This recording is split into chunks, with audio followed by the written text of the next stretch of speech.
السلام علیکم ورحمۃ اللہ وبرکاتہ۔ معزز و مکرم ناظرین گرامی، نماز میں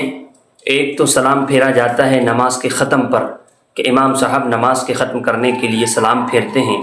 اور ایک جگہ سلام پھیرا جاتا ہے اس وقت جب کہ امام صاحب کو کوئی سہو پیش آ گیا ہو، کوئی بھول وغیرہ ہو گئی ہو، تو اس وقت سجدہ سہو کرنے سے پہلے ایک مرتبہ سلام پھیرا جاتا ہے۔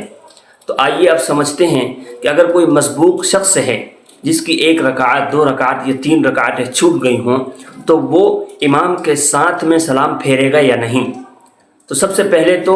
اگر امام صاحب سے کوئی سہو ہو گیا، کوئی بھول ہو گئی ہے، تو اس کی وجہ سے وہ سجدہ کرنے سے پہلے سلام پھیر رہے ہیں، تو اس سلام میں اگر اس مسبوق شخص نے جس کی کوئی رکعت چھوٹی ہے اس نے ان کے ساتھ میں سلام پھیر دیا ہے،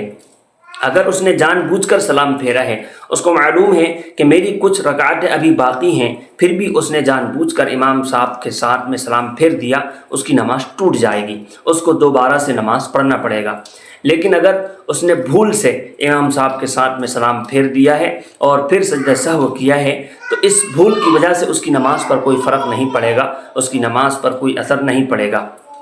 لیکن اس کو سجدہ سہو کرنا پڑے گا۔ اس کو سلام تو نہیں پھیرنا ہے، لیکن سجدہ سہو امام صاحب کے ساتھ میں کرنا ہے، چاہے وہ سہو اس کے شریک ہونے سے پہلے ہوا ہو یا اس کے شریک ہونے کے بعد میں ہوا ہو۔